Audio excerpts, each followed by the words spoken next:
বায়ুবাহিত রোগ কাকে বলে উদাহরণ দাও। যে সমস্ত রোগের জীবাণু বায়ুতে মিশে যায় এবং বায়ুর সঙ্গে মানুষের শরীরে ঢুকে রোগ ছড়ায় সেগুলো সবাই বায়ুবাহিত রোগ। যেমন ইনফ্লুয়েঞ্জা, যক্ষ্মা, এই সমস্ত হলো বায়ুবাহিত রোগের উদাহরণ। যক্ষ্মা হলে কি করা উচিত? উত্তর হবে যে যক্ষ্মা হলে বাইরে যাওয়া উচিত নয়, সবসময় বিশ্রামে থাকতে হবে, পুষ্টিকর খাবার খেতে হবে এবং বছর খানেক হাসপাতালে ডিওটি চিকিৎসা করাতে হবে। দুখানা জলবাহিত রোগের নাম করো। একটা কলেরা, অন্যটা ডায়রিয়া। এবার দেখো আবার একটা ছক দেওয়া হয়েছে।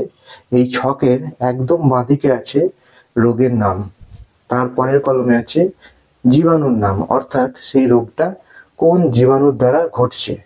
আর তারপরের কলমে আছে রোগের লক্ষণ, অর্থাৎ সেই রোগের কি কি লক্ষণ বা সিমটমস সেগুলো। তারপরের কলমে আছে চিকিৎসা পদ্ধতি, অর্থাৎ এই রোগ হলে আমরা কিভাবে চিকিৎসা করব। আর একদম শেষের কলমে আছে কতদিনে সারে, অর্থাৎ সেই রোগটা কতদিনে সারবে। এবার একদম বাঁদিকে চলে আসো। প্রথমেই যে রোগটা আছে সেটা হচ্ছে যক্ষ্মা বা টিউবারকিউলোসিস, যাকে আমরা টিবি বলে থাকি। এই রোগটা কোন জীবাণুর দ্বারা হয় সেটা দেখো পরের কলমে আছে। জীবাণুটার নাম হলো মাইকোব্যাকটেরিয়াম টিউবারকিউলোসিস।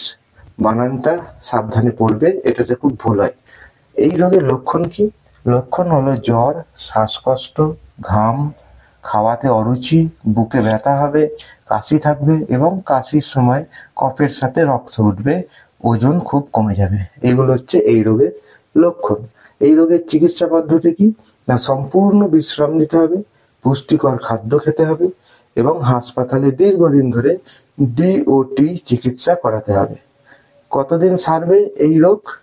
একদম লাস্টের কলমে আছে এই রোগ সারতে প্রায় 1 বছরের মতো সময় নেয়। পরবর্তী যে রোগটার নাম আছে সেটা হচ্ছে ইনফ্লুয়েঞ্জা। এই রোগটা কোন ভাইরাসের জন্য হয়?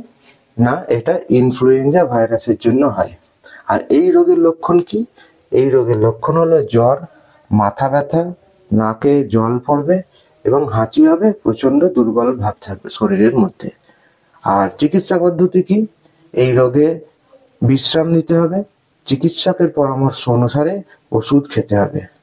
আর এই রোগটা কতদিনে সারবে? অর্থাৎ ইনফ্লুয়েঞ্জা হলে এটা 10 থেকে 15 দিনের মধ্যে এই রোগ সেরে যাবে।